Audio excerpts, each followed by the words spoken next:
এদিকে হুমায়ুন সাহেব ওদিকে মসজিদ শুরু করেছে। সে মসজিদ কবে হবে আর বলছে না।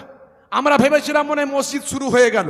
সে বাবরি হোক আর আকবর হোক, বাবর হোক আর হুমায়ুন হোক, আমাদের কোনো আপত্তি ছিল না, যেহেতু কোর্ট স্টে করেনি, কোর্ট নিষেধ করেনি, করুন। কিন্তু এই লক্ষ লক্ষ মানুষের আবেগ নিয়ে প্রত্যেক জুম্মার দিনে সেখানে মসজিদ দেখতে যাচ্ছে, জুম্মার দিনে নামাজ পড়ছে লক্ষ লক্ষ মানুষ, তারা মনে মনে করছে মনে আজ না হলে কাল মসজিদটা হবে। আজকে আমি বিবৃতি শুনে অবাক হয়ে গেলাম, হুমায়ুন সাহেবের বক্তব্য শুনে আমি অবাক হলাম। তিনি বলছেন 90টা সিটে আমাকে জেতান, তাহলে বাবরি মসজিদ হবে, না হলে বিজেপি করতে দেবে না। আতাহার ব্যবসা করতে গেছে, তাকে পিটিয়ে মারা হলো। আপনারা দেখেছেন কদিন আগে প্যাটিসওয়ালা প্যাটিস বিক্রি করছে, তাকে চচ্চাপড় দিয়ে পিটিয়ে অপমান করা হলো। এর ইফেক্ট বাংলাদেশে যাচ্ছে। বাংলাদেশের একটা ছেলে, তার নাম দীপু বিশ্বাস, দীপু দাস, সে কি নবীকে বলেছে আমরা জানি না। আমাদের নবী যদি আজকে বেঁচে থাকতেন তাকে নিশ্চয়ই ক্ষমা করতেন। বাংলাদেশের উগ্রপন্থীরা তাকে পিটিয়ে মেরে আগুন দিয়ে জ্বালিয়ে দিল।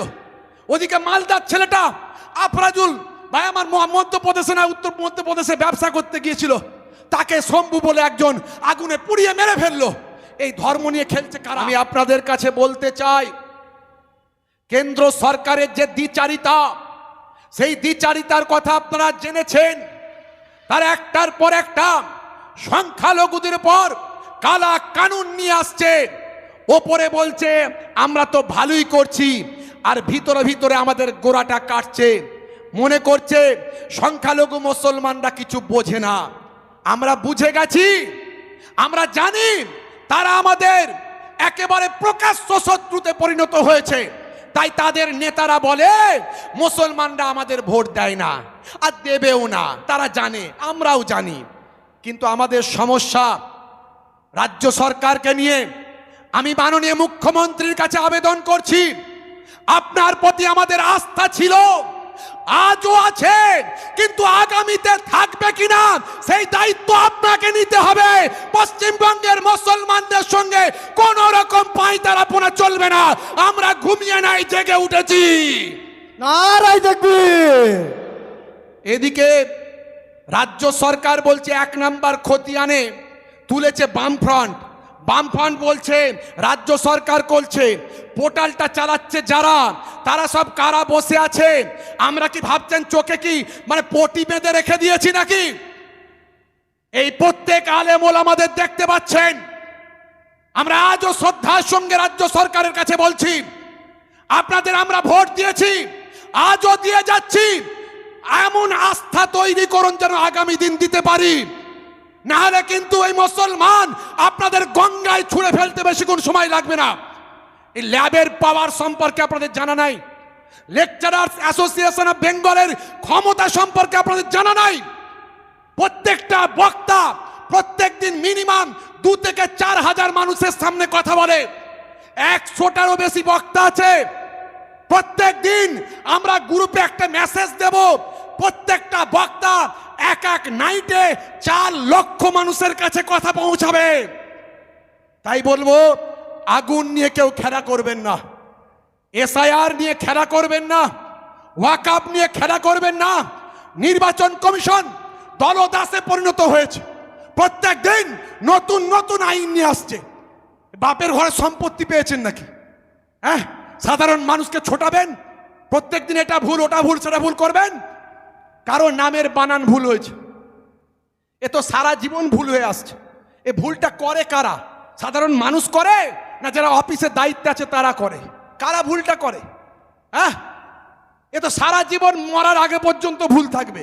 এই ভুল আছে বলে তাদেরকে আবার রিচেকিং, তাদের আবার সাবমিট করতে হবে কাগজ, হিয়ারিং এ ডাকা হবে। এরপরে যদি প্রয়োজন হয়, যদি কোনো ন্যায্য নাগরিকের অধিকার হনন করা হয়, আমরা নির্বাচন কমিশনের সঙ্গে সহমত পোষণ করেছি। আমরা বলেছি এসআইআর হোক, আমরা সাপোর্ট করেছি। এসআইআর নিয়ে আমরা বার্তা দিয়েছি, আমরা বলেছি দরকার আছে, অবশ্যই করতে হবে, করা উচিত। কিন্তু যদি অন্যায়ভাবে অন্যায়ভাবে কারো দালালি করতে গিয়ে মুসলমানদের নামগুলোকে ভোটের স্বার্থে যদি বাদ দেওয়া হয়, নির্বাচন কমিশনের দপ্তরে লক্ষ লক্ষ মানুষ নিয়ে সেখানে আমরা ধর্নায় বসবো ইনশাআল্লাহ। আগামী দিন রাজি আছেন ভাইয়ের?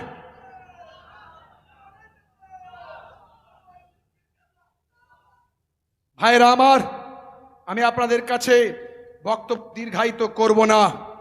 আমি আপনাদেরকে বলতে চাইছি, ধর্ম নিয়ে খেলা করবেন না। এখন ধর্ম নিয়ে খেলা চলছে, মানুষের আবেগ নিয়ে খেলা চলছে। একদিকে মসজিদ, একদিকে মন্দির, আমাদের করের টাকা নিয়ে, আমাদের পয়সা নিয়ে একদিকে মন্দির আর একদিকে মসজিদ। এদিকে হুমায়ুন সাহেব ওদিকে মসজিদ শুরু করেছে। সে মসজিদ কবে হবে আর বলছে না। আমরা ভেবেছিলাম মনে হয় মসজিদ শুরু হয়ে গেল। সে বাবরি হোক আর আকবর হোক, বাবর হোক আর হুমায়ুন হোক, আমাদের কোনো আপত্তি ছিল না, যেহেতু কোর্ট স্টে করেনি, কোর্ট নিষেধ করেনি, করুন। কিন্তু এই লক্ষ লক্ষ মানুষের আবেগ নিয়ে প্রত্যেক জুম্মার দিনে সেখানে মসজিদ দেখতে যাচ্ছে, জুম্মার দিনে নামাজ পড়ছে লক্ষ লক্ষ মানুষ। তারা মনে মনে করছে মনে আজ না হলে কাল মসজিদটা হবে। আজকে আমি বিবৃতি শুনে অবাক হয়ে গেলাম, হুমায়ুন সাহেবের বক্তব্য শুনে আমি অবাক হলাম। তিনি বলছেন 90টা সিটে আমাকে জেতান, তাহলে বাবরি মসজিদ হবে, না হলে বিজেপি করতে দেবে না, এই দিদি করতে দেবে না। তো 90টা সিটে জিতবেন বলে বাবরি মসজিদ হবে, এটা আগে বলেছিলেন যে আমি বাবরি মসজিদটা করব, তোমরা 90টা সিটে জেতাও। এই যে মুসলমানের আবেগ নিয়ে খেলছেন, এই যে লক্ষ লক্ষ টাকা মানুষ গিয়ে দিচ্ছে, এই ধর্ম নিয়ে আমাদের খেলা করবেন না দিদি দাদা, প্রত্যেককে অনুরোধ করছি। আজকে এই ধর্ম নিয়ে খেলার কারণে বিহারে আতাহার ব্যবসা করতে গেছে, তাকে পিটিয়ে মারা হলো। আপনারা দেখেছেন কদিন আগে প্যাটিসওয়ালা প্যাটিস বিক্রি করছে, তাকে চচ্চাপড় দিয়ে পিটিয়ে অপমান করা হলো। এর ইফেক্ট বাংলাদেশে যাচ্ছে। বাংলাদেশের একটা ছেলে, তার নাম দীপু বিশ্বাস, দীপু দাস, সে কি নবীকে বলেছে আমরা জানি না। আমাদের নবী যদি আজকে বেঁচে থাকতেন তাকে নিশ্চয়ই ক্ষমা করতেন। বাংলাদেশের উগ্রপন্থীরা তাদেরকে পিটিয়ে মেরে আগুন দিয়ে জ্বালিয়ে দিল। ওদিকে মালদার ছেলেটা আফরাজুল ভাই আমার মধ্যপ্রদেশে না উত্তর মধ্যপ্রদেশে ব্যবসা করতে গিয়েছিল, তাকে শম্ভু বলে একজন আগুনে পুড়িয়ে মেরে ফেললো। এই ধর্ম নিয়ে খেলছে কারা? আমরা শান্তির বার্তা দিচ্ছি, আমরা সম্প্রীতির বার্তা দিচ্ছি। আমরা বলছি হিন্দু আর মুসলিম মোরা দুই সহোদর ভাই, এক বৃন্তে দুটি কুসুম এক ভারতে ঠাই। আর নেতারা রাত দিন ধর্ম নিয়ে ব্যবসা হচ্ছে, ধর্ম নিয়ে পাঁয়তারা হচ্ছে, ধর্ম নিয়ে ব্যবসা হচ্ছে। একদম ধর্ম নিয়ে রাজনীতি করা বন্ধ করুন, মন্দির মসজিদের রাজনীতি করা বন্ধ করুন। মানুষের চোখ খুলে গেছে, এবার মানুষ প্রশ্ন করবে কটা দেশের মানুষের জন্য উন্নয়ন করছেন সেটা প্রশ্ন করবে। তাই আমি আপনাদের কাছে অনুরোধ করব, রাজ্য সরকার কাছে অনুরোধ করব, আপনার অফিসের ভিতরে ভিতরে দেখুন কারা সেখানে চাকরি করছে, তারা কি রকম ব্যবহারটা করছে, তারা এই ওয়াকআপ নিয়ে কিভাবে মানুষের সঙ্গে খারাপ আচরণ করছে। 1 নম্বর পোর্টালে তারা ঢুকিয়ে দিচ্ছে কিভাবে 1 নম্বর খতিয়ানে পৌঁছে দিচ্ছে। এসআইআর নিয়ে কি চলছে। আমরা এর আগেও রাজ্য সরকারের প্রতি আমাদের আস্থা ছিল, আজও আছে, আগামী দিন থাকবে কিনা বলতে পারছি না। যদি সেইভাবে আচরণটা আমরা দেখতে পাই তবে কিন্তু আমরা কথা বলবো, মনে রাখবেন। না হলে কিন্তু এর আগেও আমরা ছুঁড়ে ফেলেছি, আবার ছুঁড়ে ফেলতে দ্বিধা করব না, সেটা আমাদের মাথায় রাখতে হবে, প্রত্যেককে মাথায় রাখতে হবে। আর আমি আপনাদের কাছে বলবো, বক্তব্য শেষ করার আগে যাদের সম্পত্তিগুলো উমিদ পোর্টালে তুলতে বাকি আছে, যেগুলো ওয়াকফ করা হয়েছে সেগুলোই উমিদ পোর্টালে তোলার জন্য ব্যবস্থা করুন। যেখানে যোগাযোগ করতে আমাদের বক্তারা বললেন সেখানে যোগাযোগ করুন। আর যে সমস্ত মসজিদগুলো এমনি ওয়াকফ করা নাই, যেগুলো আপনার নিজস্ব এলাকার মসজিদ, সেগুলো রেজিস্ট্রেশন করুন। সেগুলো রেজিস্ট্রেশন করে নিজেদের আপনার ট্রাস্টের আন্ডারে রেজিস্ট্রেশন করে সেগুলোকে ঠিকঠাক করে আপনি রাখুন, না হলে সেগুলোও সমস্যায় পড়তে পারে। তাই আপনারা প্রত্যেককে চোখ কান খোলা রাখুন, কোনো রকম কেউ অন্যায় করলে প্রতিবাদ করুন। লেকচারার্স অ্যাসোসিয়েশন অফ বেঙ্গল আপনাদের সঙ্গে আছে, আপনারা তাদের সঙ্গে থাকুন। অসংখ্য আমাদের এখানে সাপোর্টিং মেম্বার আছে, আমরা আপনাদেরকে সাপোর্টিং মেম্বার করতে চাই। অল্প কিছুদিনের মধ্যে আমাদের যে ওয়েবসাইট আছে, ওয়েবসাইটেও আপনারা ফর্ম ফিল আপ করতে পারবেন, সেখানেও সাপোর্টিং মেম্বার হতে পারবেন, অফলাইন অনলাইন দুটোতেই হতে পারবেন। এখানে অনেক মানুষ সাপোর্টিং মেম্বার আছে, তারা কিন্তু আমাদের সঙ্গে যুক্ত আছে, আপনারা যুক্ত থাকবেন। এবং আগামী দিন আমার বিশ্বাস লেকচারার্স অ্যাসোসিয়েশন অফ বেঙ্গল একটা অরাজনৈতিক সংগঠন, এবং তারা যেভাবে কাজ করে চলেছে, আজকে যেভাবে আমরা এখানে সাপোর্টিং মেম্বারদের কাছ থেকে সহযোগিতা পেয়েছি, আমার বিশ্বাস আগামী দিন লেকচারার্স অ্যাসোসিয়েশন অফ বেঙ্গল, আপনারা দেখতে পাচ্ছেন এখানে আমাদের কি মনে হচ্ছে কোনো ব্যক্তিকেন্দ্রিক রাজনীতি, কোনো ব্যক্তিকেন্দ্রিক আমাদের সংগঠন মনে হচ্ছে কিছু? আমাদের মনে হচ্ছে সবাই মিলে করছি, টিম গেম। এটা কোনো টিম গেম ছাড়া কখনো কোনো জিনিস সাকসেসফুল হতে পারেনি।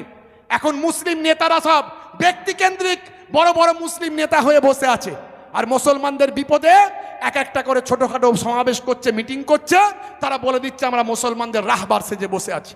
একজনের প্রোগ্রামে অন্যজন যায় না, অন্যজনের প্রোগ্রামে অন্যজন যায় না, সব কোথাও না কোথাও বিক্রি হয়ে বসে আছে। মনে রাখবেন, লেকচারার্স অ্যাসোসিয়েশন অফ বেঙ্গল কোনোদিন বিক্রি হয়নি, কোনোদিন হবে না, ইনশাআল্লাহ এই প্রতিজ্ঞা আমরা আপনাদের কাছে দিয়ে যাচ্ছি। নারায়ে তাকবীর। লেকচারার্স অ্যাসোসিয়েশন অফ বেঙ্গল, বড় ভাইজান হুজুর কেবলা, নারায়ে তাকবীর। আমরা আলেম ওলামা বক্তা হুজুররা আমাদেরকে পথে নামতে হলো কেন? এটা তো নামার দরকার ছিল না। এগুলো তো আমাদের সমাজের যারা বোঝে, যারা জানে, তারাই তো কথাগুলো বলবে। কিন্তু আজকে আমাদের বাধ্য হয়ে নামতে হচ্ছে। প্রয়োজন হলে আগামী দিন অনেক বড় বড় সভা আমরা করব, কলকাতার রাজপথে গিয়েও করব। হাজার হাজার মানুষ আমাদের ভালোবাসে, আমাদের বিশ্বাস করে, নেতাদের বিশ্বাস করে না। নেতাদের মুসলমানরা বিশ্বাস করে না, এই হুজুরদের বিশ্বাস করে। জানে এই হুজুররা হারাম হালাল বোঝে, এরা হারাম খায় না। মাথায় রাখবেন, প্রত্যেক রাত্রিতে আমরা 4 লক্ষ মানুষের সামনে কথা বলি, এটা মাথায় রাখবেন। তাই আপনাদেরকে বলবো, লেকচারার্স অ্যাসোসিয়েশন অফ বেঙ্গল কোনোদিন বিক্রি হয়নি, হয়নি, হয়নি, আর কোনোদিন হবে না। তাই লেকচারার্স অ্যাসোসিয়েশন অফ বেঙ্গলের উপর আপনারা আস্থা রাখুন, ভালোবাসা রাখুন। ইনশাল্লাহ আপনাদের পাশে আমরা আজও আছি, আগামী দিন থাকবো ইনশাল্লাহ। এই বলে আমি আমার ক্ষুদ্র বক্তব্য সমাপ্ত করব। প্রত্যেককে ধন্যবাদ, শুক্রিয়া যারা ম্যানেজমেন্ট করেছেন, যারা ব্যবস্থাপনা করেছেন, আজকে যত ওলামা হুজুররা এসেছেন, আমাদের চিফ গেস্টরা যারা এসেছেন, প্রত্যেককে ভাবে আন্তরিক সালাম, শুভেচ্ছা, ভালোবাসা জ্ঞাপন করে প্রত্যেককে আমি আমার আন্তরিক সালাম জানাই। আসসালামু আলাইকুম ওয়া রাহমাতুল্লাহি ওয়া বারাকাতুহু।